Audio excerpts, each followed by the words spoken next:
What's up, everybody? Dr.Profit, a.k.a. Will, jsleeprstats, a.k.a. JJ. We're back for another PrimeTime Previews episode. We got some great analysis. We got a parlay at the end.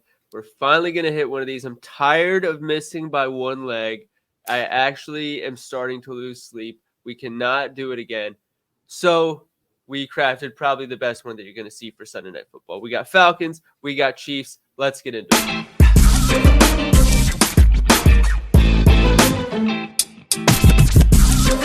We're back. JJ, how we doing, brother? We're doing pretty good, New week, new Sunday, more football. I'm here for it. Every week, every new week of the season, I just get more excited because I was excited for week one. Don't get me wrong. But the more we learn about these teams, one, the easier it gets to bet. Two, the crazier the upsets become. Because when there's a week one upset, it's like, okay, maybe we just got this team wrong. When there's a week 7 upset, you're like, how the fuck did this happen? So things are going to get more interesting as the season goes along. We got week 3, and this is a Sunday Night Football game that could be the start of all that because everybody's going to expect the Chiefs to win. We'll get into that later. They probably will win, but it's only a 2.5-point spread. The Falcons just upset the Eagles on primetime. They could be overrated as well. So we'll get into that. But any injury news, JJ? Looks like everybody's good to go. Full participants. We got 2 DMPs from Grady Jarrett and David Onyemata, but that's not really going to matter because they're not even listed on the injury report no more. So everyone's good to go. It's nice to have a fully healthy matchup for once. That's very rare in the NFL.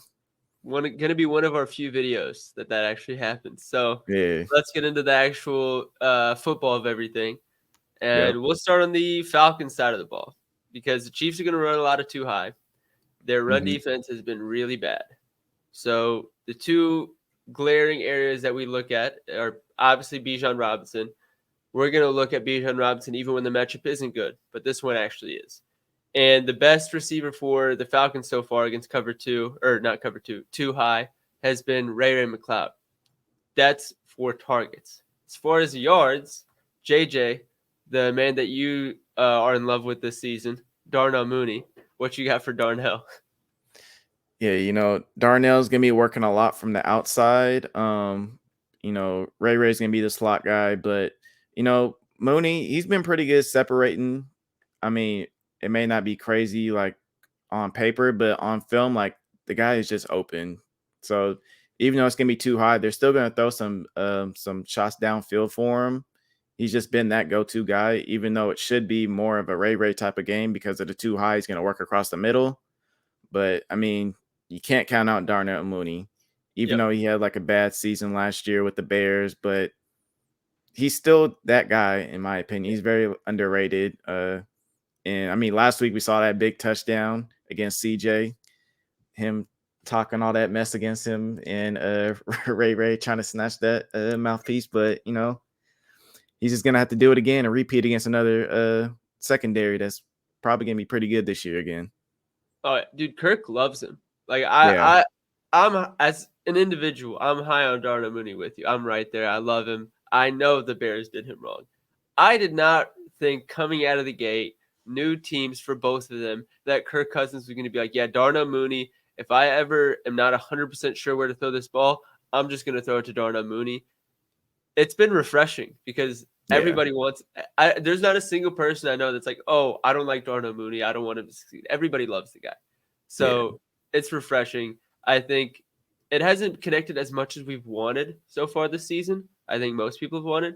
But I think it will. Like, again, new players, both new players on new teams, new cities. It'll connect eventually. His yards per out run, again, he's more of a deep ball guy, so probably just one big connection here through 2 games. But his yards per out run versus too high is still really solid, even though the targets aren't as high. So Darnell Mooney and Ray McLeod are the 2 guys that you want to target for the Falcons receiving side. Drake London is going to get the McDuffie, likely going to get the McDuffie treatment and be shadowed by him when it makes the most sense when they run man coverage. But Drake London is also a dog. So you can't count him out just in terms of playing the matchup. Ray McLeod and Darnell Mooney are the best options. And the run game should get a healthy dose of just like pounding the run, getting good runs in. The other side of the ball, we got the Kansas City Chiefs. Everybody has watched Rashee Rice just go fucking bonkers through 2 weeks and basically the last 16 weeks of Kansas City Chiefs football. But JJ, what the fuck is going on with Travis Kelce? I mean, I couldn't even tell you, to be honest. It's maybe it's just one of those things where he's just taking a break during the regular season and then he's just gonna kick off again, go crazy during playoffs. But they really need him here, especially with Xavier Worthy most likely getting the AJ Terrell matchup because he works from the outside a lot, and AJ Terrell does not go into the slot, which means it's gonna be Rashee Rice all day and hopefully Travis Kelce. I know there's a lot of people betting on Travis Kelce. You know, there's got to be the buy low spot, quote unquote. But, you know, he has to show up here. But Atlanta can't get a lot of pressure on the quarterback. So, you know, Mahomes is going to have all day to throw. So, oh, yeah. I mean, people maybe saw some pressure last week against the Eagles, but a lot of that pressure that was on the Eagles and Jalen Hurts created that himself from holding on to the ball too long. That's just what Jalen Hurts does when there's not a lot of pressure. He just holds on to the ball. He's waiting for somebody, and then he starts to scramble. And obviously, we saw him scramble a lot. So, I mean, it's going to be interesting. I have a hypothesis that I didn't truly start to consider until you started talking when it comes to Travis Kelce. I think he has always operated the center of the field, settling into zones and everything. That has also kind of been the strength that Rashee Rice has adapted. Mm-hmm. So I think that the emergence of Rashee Rice has just made it so you haven't needed Travis Kelce as much unless you're under pressure and scrambling and you need that elite tight end to quarterback like mental connection. But just in terms of running routes against defenses, especially with defenses knowing more who Travis Kelce is than Rashee Rice, I think it's just, hey, there's another guy who's doing the job at the same level with less attention. So we're just going to keep throwing to Rashee Rice now rather than getting an outside threat like a Tyreek Hill to have that balance of outside deep threat and guy settling in the middle of zones. Yeah. Don't know if that's actually correct because then in the playoffs, obviously we saw Kelce get back to his Kelce shenanigans. But with that being said, you mentioned the Falcons not being able to bring pressure. The reason that is so important is because on plays without pressure so far this season, Rashee Rice has a 46% targets per out run. That is unbelievable. It is off unbelievable. The charts. Like for like any decent sample size for a guy that's supposed to be the number 2 with Travis Kelce on the field, that's not normal. So that's crazy. And if you're targeting any receiver on the Chiefs side, that's the one you're targeting. You're targeting Rashee Rice. A lot of people on Travis Kelce in this game. His line's 4.5 receptions. I completely understand why. That's not a line you get for Travis Kelce more often than not. But this may be a Rashee Rice blow-up game here. Again, like we saw him get the long touchdown last week, but outside of that, they didn't really have to throw crazy to him. But I think this is going to be the game where they do. There's going to be potential matchups with linebackers.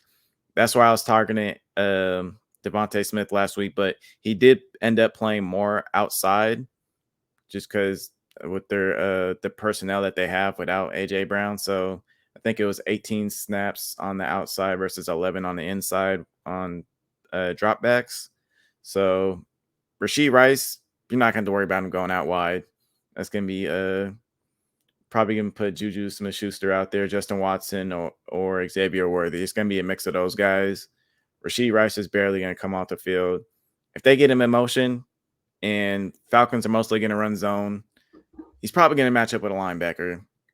They might put a safety on him, but with the way that Andy Reid likes to scheme up his players, it's going to be hard to do that regardless.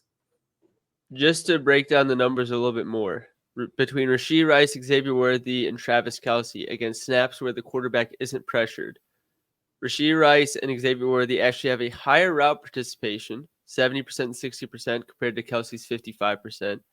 And they both have more targets than Travis Kelce when the quarterback isn't pressured.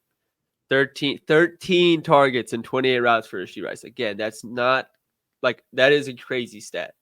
6 targets in 24 routes for Xavier Worthy. He makes sense. He's a deeper route player. When the quarterback isn't pressured, there's more time for the route to develop. 5 targets and 22 routes for Travis Kelce. Small sample size, but that's those numbers are a big deal. So Xavier Worthy has a place in this game for a deep ball or two. Rashee Rice is going to be the consistent, hey, if anybody's going to have a good game, Rashee Rice will. Let's see what everybody else is going to do. And Travis Kelce, if he can't do it in the next 2-3 weeks, we're going to have to start having a conversation. But it's still early in the season. Not going to get ahead of myself. Yeah. As far as the run game, JJ, I know you're saying that's something a lot of people are going to be concerning themselves with and asking about. I'll give my take on it, and then we'll see where you're at. But I don't think it's that much of an enigma as people think. I think Piron's going to be in for the passing down backs, as he's been his whole career. He's been that kind of running back. Steele will be in for the normal running plays. As long as the running game is not averaging 3 yards per carry, they're going to operate a normal running game. Their offensive line is very good. They still have the threat of Patrick Mahomes passing to keep teams from stacking the box. I think they're going to operate a normal run plan. It's just going to be more of a split between rushing downs and passing downs for Steele and Samaje Perine, rather than just having Pacheco take down every snap. I don't know if you agree. I know a lot of people don't. A lot of people are trying to solve this master equation like it's nuclear physics, but I don't think it's that complicated. Yeah, I think what you said is pretty much, I think it's the most logical to choose from out of all the different scenarios. I think the Chiefs will be fine running the ball. They're mainly man gap type of scheme, and the Falcons are allowing the 12th most yards per carry against man gap. So I mean, still, yeah, he's not that fast, but he knows how to break tackles. He knows how to read the defense when hitting the holes. So that's why he's always getting positive yardage. It's just, I'm sure he was nervous last week. It's probably why he fumbled. People are trying to write him off after that, but he came back out after that, didn't he? Yeah, he did. They trust him. Bro, Andy Reid does not care. Yeah. No, we're fine. I don't know why. Like, maybe for fantasy football, you're like, oh, what's more important, 10 rush attempts or 3 or 4 receptions? That's a different story. But in just trying to figure out how they're going to be used, I think everybody knows how they're going to be used, and then people are going to be like, oh, obviously, once they actually see it happen. Yeah. Anything else we need to touch on before we get to the can't miss parlay? We can look at the Falcons run game real quick. Oh, yes. Yeah, they're running a league high of zone concept rushing attempts. I think it's at like 76% according to fantasy points, and it's honestly ridiculous. Like they don't care about man gap. Just run zone, which makes sense. That West Coast style offense, they just love zone. And when you look at the Chiefs, we can see that they are allowing, the 7th most yards per carry against zone at 5 yards a carry. You telling me you giving that to Bijan? He's gonna go crazy. Like the Falcons are so determined to use him. It's I think in week 1 they were losing most of the game, if I'm not mistaken. It wasn't anything crazy. Like, it was a score or two. But they were just down in general. Yeah. And they were just like, hey, Kirk Cousins, don't really worry about passing the ball. We're just gonna give it to Bijan for 3 more attempts and hope we get a first down. Which is what you should do. Arthur Smith, please, God, take notes. Because holy shit, it was really that simple. Bijan Robinson is a one-of-one running back in this NFL. I think he should have been in the NFL the second he got out of high school. I'm so glad they're finally just feeding him. He's strong as hell. He's fast as hell. He moves like no running back in the NFL. It was never that complicated. I'm so glad they're finally just using him that way. So Bijan, go and have yourself a day. Everybody's counting on it. And then, last thing. I'm glad you brought that one thing up before I would forget this. Red zone defense. Both these red zone defenses are actually really fucking good. They were both top 10 last year. I think through 2 short weeks, they're both top 12 this year. I don't see any reason that doesn't continue. Obviously, the Chiefs are going to be the Chiefs. They're probably going to be efficient more often than not in the red zone.